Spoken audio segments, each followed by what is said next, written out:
अनेक अनेक अनेक प्रणिपात करून वंदन करून या सद्गुरूंच्या छायाछत्रामध्ये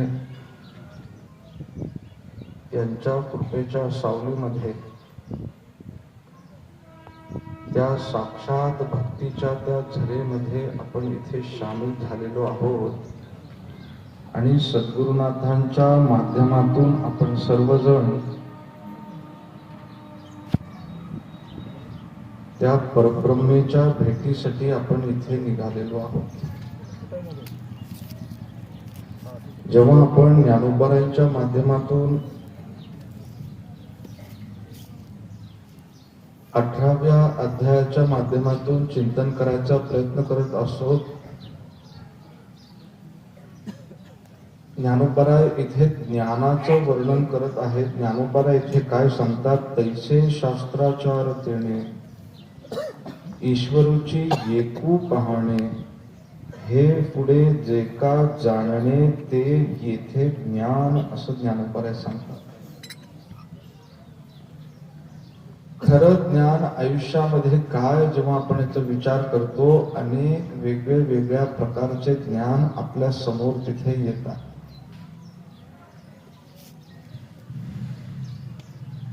कोणी म्हणतं बाबा ज्ञान आईजवळ आहे, कोणी म्हणतं ज्ञान वडिलांजवळ आहे,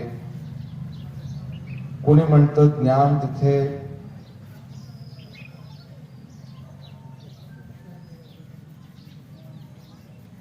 त्या शिकवणाऱ्या आपल्या गुरुजींकडे आहे, कोणी म्हणतं ज्ञान संतांजवळ आहे.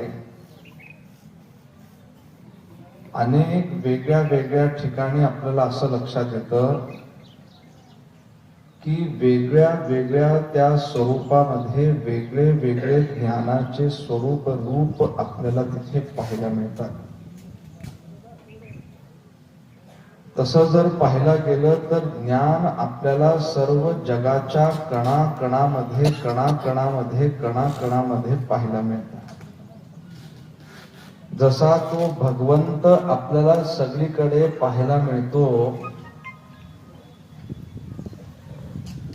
तुम्ही ते माना किंवा मानू नका, तुम्ही भगवंताचं अस्तित्व माना किंवा मानू नका, पण तरी तुम्हाला तो भगवंत सर्व ठिकाणी तो तिथे प्रगटलेला आहे, साक्षात तिथे आहेच. फक्त आपण आपल्या सामान्य दृष्टीने त्यांच्याकडे बघू शकत नाही. तसंच जर पाहायला गेलं तर ज्ञान सुद्धा आपल्याला तिथे कणकणामध्ये, मातीच्या कणामध्ये, निसर्गामध्ये, माणसामध्ये, श्वानामध्ये, प्राणीमध्ये, जीवजंतूंमध्ये, सर्व ठिकाणी आपल्याला ते तिथे ज्ञान पाहायला मिळतं. ज्ञान पाहायला मिळाल्यानंतर की बाबा सतत त्या ज्ञानाची प्राप्ती कोणाला झालेली आहे किंवा ते ज्ञान कोणासमोर तिथे लागलेलं आहे किंवा ज्ञान तिथे साक्षात कोणाजवळ आहे, तर तिथे असं सांगून जातात शास्त्रकार, त्याला सततम योगी हा तिथे शब्द वापरतात. बरं का, सततम योगी म्हणल्यानंतर आपल्याला तिथे जो सदैव त्या तिथे योग स्वरूपामध्ये निवांत तिथे झालेला आहे, त्याला तिथे सततम योगी असं शब्द वापरतात. जसं आपण जेवतो, जेवल्यानंतर थोडीशी तिथे झोप येते, निद्रा येते, आणि निद्रा आल्यानंतर आपण कसे होतो? आराम, निवांत होतो का? होत नाही. आराम होतो आपण तिथे, समाधान तिथे होतो. जेवल्यानंतर कुठली अपेक्षा परत जीव वाटतं का? कुठलीही अपेक्षा पूर्ण झाल्यानंतर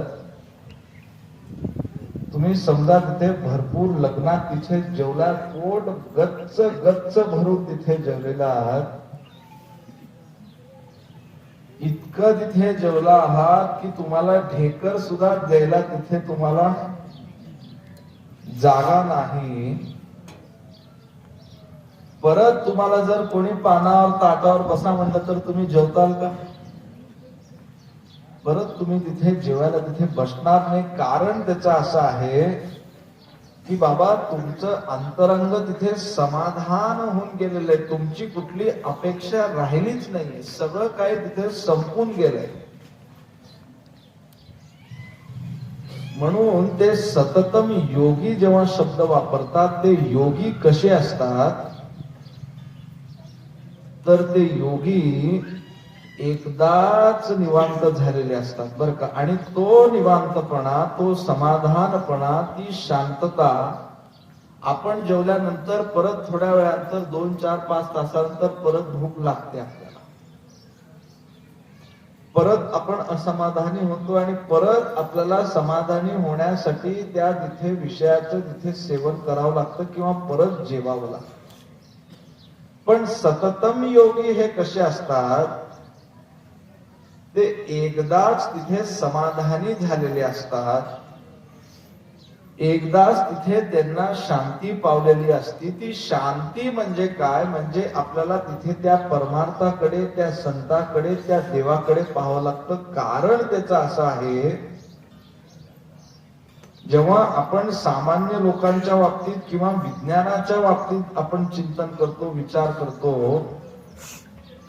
विज्ञान हे कसं आहे, विज्ञान हे रोज त्या विज्ञानाला नवीन नवीन नवीन वेगळ्या वेगळ्या प्रकारचे शोध तिथे त्याला लागते. रोज काहीतरी नवीन येतंय, परत त्याच्यानंतर अजून 2-4 दिवसानंतर परत काहीतरी नवीन येतंय, परत अजून काहीतरी नवीन येतंय. सतत त्याच्यामध्ये शोध चालू आहे, शोध चालू आहे, शोध तिथे चालू आहे. पण संत हे कसे, परमार्थ हे कसे, देवधर्म हे कसं आहे, आपल्या धर्माने तिथे काय केलेलं आहे, तर मात्र तो परमार्थाचा तो तिथे कळस कळस जाऊन गाठलेला आहे. विज्ञानाला तिथे अंत नाहीये, विज्ञानाला तिथे कधीच अंत नाहीये. पण आपला परमार्थ कसा आहे, त्याला तिथे अंत आहे. एकदा ती व्यक्ती समाधानी, तो संत समाधानी झाला. सततम योगी म्हणजे काय, संस्कृत मध्ये त्याचा अर्थ असं सांगितलंय की सतत जो तिथे त्या देवाशी, त्या ब्रह्माशी, त्या परमात्म्याशी सतत जुडलेला आहे, सतत जुडलेला आहे. त्याच्यामध्ये आणि भगवंतामध्ये कुठली त्रुटीच नाही, तिथं कुठली कमतरताच नाही. सतत जो जोडला गेलेला आहे त्याला तिथे सततम योगी असं म्हटलं. आणि त्या सततम योगी किंवा त्या योगी जवळ आपल्याला तिथे ज्ञान पाहायला मिळतं. ज्ञानामधून आपल्याला तिथे काय मिळतं, तुम्ही जेव्हा आपण चिंतन करतात, सर्वांच्या मनामध्ये असा प्रश्न येतो की बाबा आपण आयुष्यामध्ये तिथे यशस्वी व्हावं, आयुष्यामध्ये तिथे मोठं व्हावं, भरपूर तिथे पैसा मिळवावं, ज्ञान मिळवावं, मान सन्मान मिळवावं, सगळ्यांना वाटतं, साहजिक आहे. पण आपण या योग्याचं चिंतन याच्यासाठी करत आहोत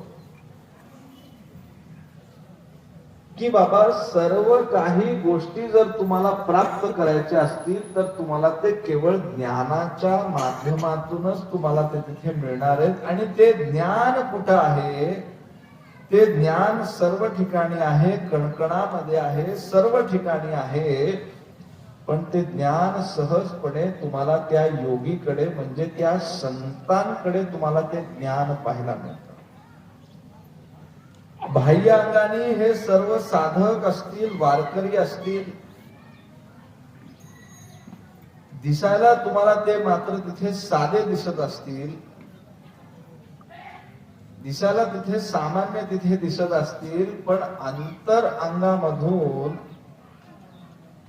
त्यांनी तिथे इतकं ज्ञान प्राप्त केलंय, इतकं ज्ञान प्राप्त केलंय की एखादा डिग्री केलेला तिथे विद्यार्थी, एखादा कॉलेज शिकलेला तिथे विद्यार्थी, भरपूर शिक्षण झालेल्या विद्यार्थ्याला, व्यक्तीला सहजपणे ते तिथे मागे टाकू शकतात. इतकं ज्ञान ते आपल्या वारकऱ्याजवळ आहे, तुम्ही इतकं लक्षात घ्या. जर तुम्हाला यशस्वी जर व्हायचं असेल तर तुम्हाला कोणाकडे यावं लागेल? तुम्ही एकदा येऊन बघा तरी.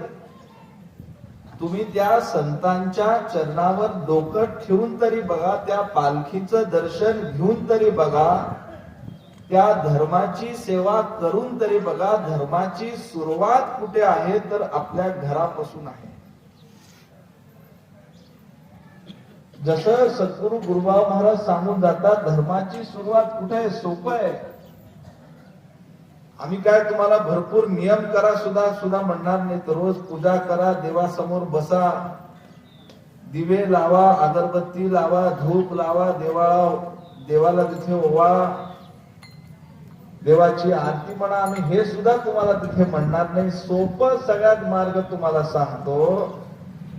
यशस्वी जर तुम्हाला आयुष्यामध्ये व्हायचं असेल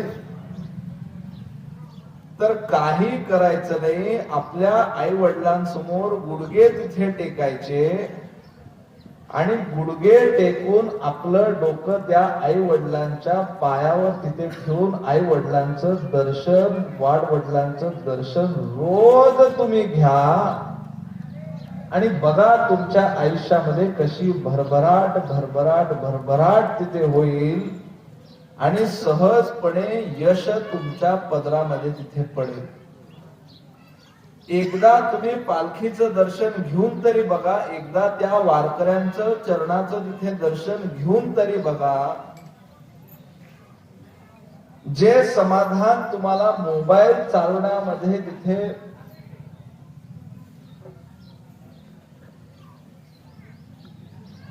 आता मोबाईल म्हणल्यानंतर अनेक तिथे विषय सुटतात.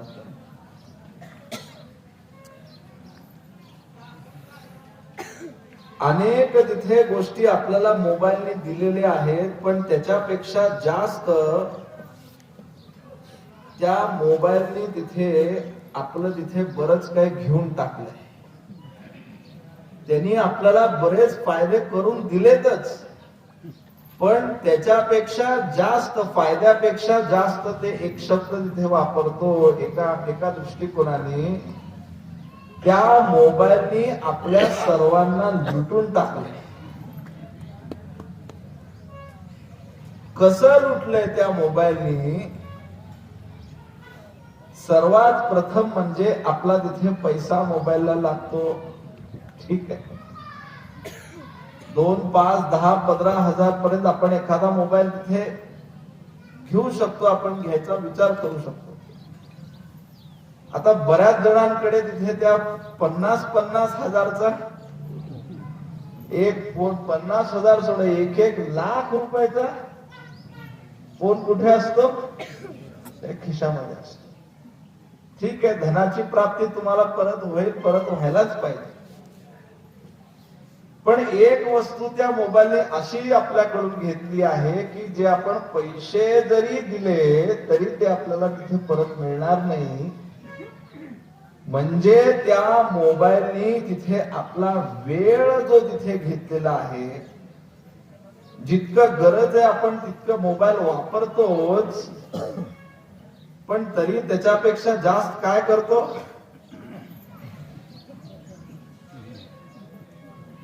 जुन्या लोकांचे तिथे बोट झिजून जायचे माळ जपून.